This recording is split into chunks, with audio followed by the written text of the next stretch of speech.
अभी के समय म्यूचुअल फंड्स में इनफ्लो ऑल टाइम हाई पर है। यदि आप पहले से इन्वेस्ट कर रहे हैं तो ये बहुत ही अच्छी बात है। लेकिन अगर आप अभी एसआईपी शुरू करना चाहते हैं तो आप अभी भी इसकी शुरुआत कर सकते हैं, क्योंकि एसआईपी करने के लिए कोई बेस्ट टाइम नहीं होता। तो दोस्तों, आज इस वीडियो में हम एसआईपी के लिए सभी पॉपुलर कैटेगरीज से दो म्यूचुअल फंड्स के बारे में बात करेंगे, जिससे कि आपको इन्वेस्टमेंट डिसीजन लेने में काफ़ी मदद मिलेगी। साथ ही यदि आप किसी फंड का डिटेल में रिव्यू देखना चाहते हैं तो मुझे कमेंट करके बता सकते हैं, या हमारे एग्जिस्टिंग वीडियोस के लिए चैनल की प्लेलिस्ट को भी फॉलो कर सकते हैं। तो चलिए वीडियो शुरू करते हैं और सबसे पहले बात करते हैं लार्ज कैप कैटेगरी की। दोस्तों, यदि आप कम रिस्क के साथ में इन्वेस्ट करना चाहते हैं तो लार्ज कैप कैटेगरी एक अच्छी चॉइस बन जाता है। इस कैटेगरी में मैंने Nippon India large cap fund को सिलेक्ट किया है। ये फंड इस कैटेगरी का लास्ट 10 ईयर्स में रिटर्न्स के मामले में नंबर 1 फंड रहा है। अगर इस फंड में 5,000 रुपये की मंथली एसआईपी 10 साल पहले की गई होती तो आज टोटल इन्वेस्टमेंट 6 लाख रुपए की करंट वैल्यू लगभग 17 लाख रुपए होती। वहीं सेम पीरियड के लिए 1 लाख रुपए की करंट वैल्यू लगभग 5 लाख रुपए होती।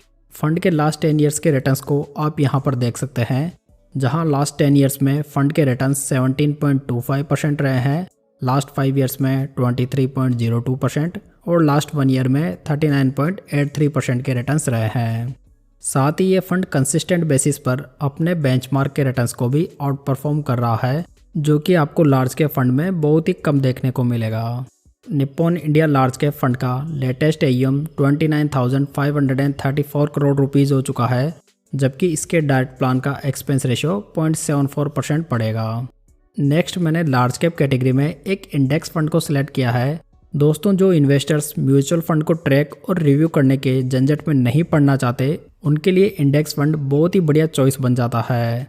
यदि आप इंडेक्स फंड इन्वेस्टिंग को डिटेल में समझना चाहते हैं तो आप ये वीडियो देख सकते हैं, लिंक आपको आई बटन में मिल जाएगा।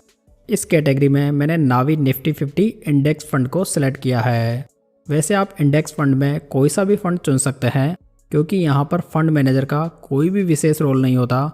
इस फंड को चुनने का मेरा मेन रीज़न ये है कि इसका एक्सपेंस रेशियो बहुत ही कम है, जो कि एक पैसिव फंड में काफ़ी ज़्यादा इम्पोर्टेंट हो जाता है। अगर फंड के रिटर्न्स देखें तो फंड ने लास्ट 3 ईयर्स में 17.49% के रिटर्न्स बनाए हैं, जबकि लास्ट 1 ईयर में 27.47% के। दोस्तों, जो निफ्टी 50 का इंडेक्स फंड होता है, ऑन एन एवरेज 13-14% के रिटर्न्स मिल जाते हैं। इस इंडेक्स फंड का AUM देखें तो ये 2,142 करोड़ रुपीज़ है, जबकि इसके डायरेक्ट प्लान का एक्सपेंस रेशियो 0.06% है। नेक्स्ट बात करते हैं मिड कैप कैटेगरी की। इस कैटेगरी में मैंने क्वांट मिड कैप फंड को सिलेक्ट किया है। ये फंड इस कैटेगरी का एक आउटस्टैंडिंग फंड है, जिसने लास्ट 10 ईयर्स में मोर देन 22% के एनुअलाइज रिटर्न्स बना कर दिए हैं। इस मिड कैप फंड के रिटर्न्स को आप यहाँ पर देख सकते हैं, जहाँ पर ये कंसिस्टेंट बेसिस पर अपने बेंचमार्क के रिटर्न्स को आउट परफॉर्म कर रहा है। अगर इस फंड में भी 5,000 रुपये की मंथली एसआईपी 10 साल पहले शुरू की गई होती तो आज 6 लाख रुपए के निवेश की करंट वैल्यू लगभग 25.5 लाख रुपए होती।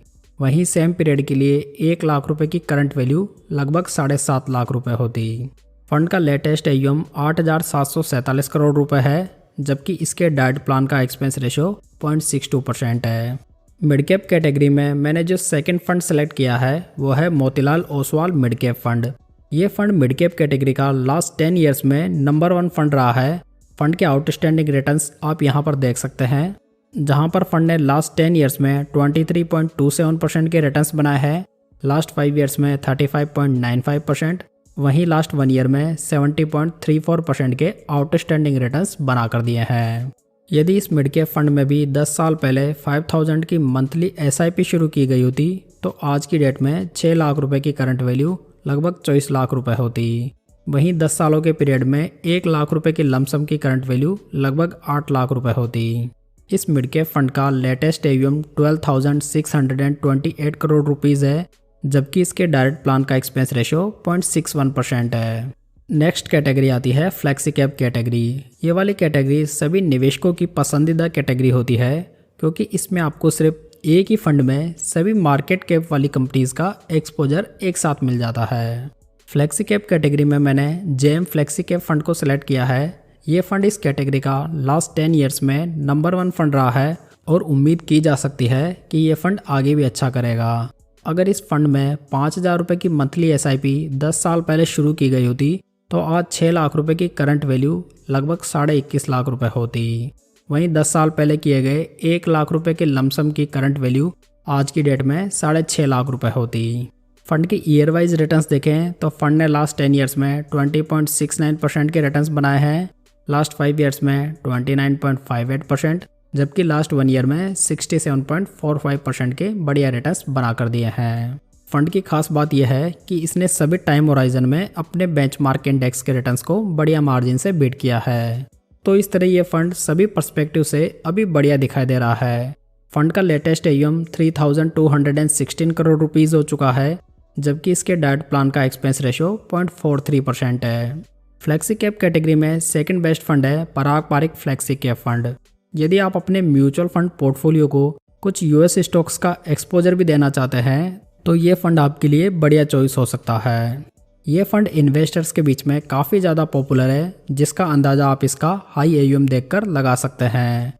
यदि इस स्कीम में 5,000 रुपये की मंथली SIP 10 साल पहले शुरू की गई होती तो आज 6 लाख रुपए की करंट वैल्यू लगभग 19 लाख रुपए होती। वहीं सेम पीरियड के लिए 1 लाख रुपए के लमसम की करंट वैल्यू लगभग 6 लाख रुपए होती। फंड के एनुअलाइज रिटर्न्स देखें तो फंड ने लास्ट 10 ईयर्स में 19.16% के रिटर्न्स बनाए हैं, लास्ट 5 ईयर्स में 27.03%, जबकि लास्ट 1 ईयर में 37.37% के रिटर्न्स बना कर दिए हैं। फंड का लेटेस्ट AUM अभी 71,700 करोड़ रुपीज़ हो चुका है। वहीं फंड के डाइट प्लान का एक्सपेंस रेशो 0.62% है। दोस्तों, यदि आप जानना चाहते हैं कि पराग पारिक फ्लेक्सी कैप फंड का इतना हाई AUM हो चुका है तो क्या ये फंड आगे अच्छा परफॉर्म करेगा या नहीं, तो आप ये वीडियो देख सकते हैं, लिंक आपको आई बटन में मिल जाएगा। चलिए फाइनली बात करते हैं स्मॉल कैप कैटेगरी की। ये कैटेगरी डिस्कस की गई सभी कैटेगरीज में सबसे ज़्यादा रिस्की है, इसलिए इस प्रकार के फंड्स में कम से कम 5 साल का इन्वेस्टमेंट होराइजन तो रखना ही चाहिए। स्मॉल कैप कैटेगरी में सबसे पहला फंड है SBI स्मॉल कैप फंड। ये फंड स्मॉल कैप कैटेगरी का होने के बावजूद भी इस कैटेगरी का लोएस्ट वोलेटाइल फंड है, इसी वजह से ये फंड इस लिस्ट में भी शामिल है। अगर इस फंड में 5,000 रुपये की मंथली SIP 10 साल पहले स्टार्ट की गई होती तो आज 6 लाख रुपए की करंट वैल्यू लगभग 23 लाख रुपए होती। दूसरी ओर 1 लाख रुपए के लमसम की करंट वैल्यू आज की डेट में लगभग 10 लाख रुपए होती। फंड ने लास्ट 10 ईयर्स में 25.76% के रिटर्न्स बनाए हैं, लास्ट 5 ईयर्स में 32.27%, जबकि लास्ट 1 ईयर में 43.91% के। इस तरह यदि आप म्यूचुअल फंड में इन्वेस्ट करते हुए भी मोर देन 25% के रिटर्न्स बना रहे हैं तो ये बहुत ही आउटस्टैंडिंग रिटर्न्स माने जा सकते हैं। फंड का लेटेस्ट AUM 30,836 करोड़ रुपीज़ हो चुका है, जबकि फंड के डाइट प्लान का एक्सपेंस रेशो 0.66% है। कैटेगरी में सेकंड फंड मैंने क्वांट स्मॉल कैप फंड को शामिल किया है। ये fund comparatively high volatile fund है, इसी वजह से इसमें रिटर्न्स बनाने की कैपेसिटी भी थोड़ी ज़्यादा है। इसी वजह से रिस्की इन्वेस्टर्स के लिए ये फंड बढ़िया चॉइस बन जाता है। फंड में यदि 5,000 रुपये की मंथली SIP 10 साल पहले शुरू की गई होती तो आज 6 लाख रुपए की करंट वैल्यू लगभग 30 लाख रुपए होती। वहीं सेम पीरियड के लिए 1 लाख रुपए के लमसम की करंट वैल्यू लगभग 7.5 लाख रुपए होती। फंड ने लास्ट 10 ईयर्स में 22.60% के रिटर्न्स बनाए हैं, लास्ट 5 ईयर्स में 49.20%, जबकि लास्ट 1 ईयर में 62.97% के बढ़िया रिटर्न्स बनाए हैं। फंड का लेटेस्ट AUM 22,967 करोड़ रुपीज़ हो चुका है, जबकि फंड के डाइट प्लान का एक्सपेंस रेशो 0.64% है। तो दोस्तों, ये थे सभी कैटेगरीज के बेस्ट म्यूचुअल फंड्स। यदि आपको जानकारी अच्छी लगी हो तो वीडियो को लाइक, कमेंट और शेयर जरूर कीजिएगा, साथ ही इस चैनल को सब्सक्राइब जरूर कर लीजिएगा। तो चलिए दोस्तों, फिर मिलते हैं किसी नई जानकारी के साथ। तब तक जय हिंद, जय भारत।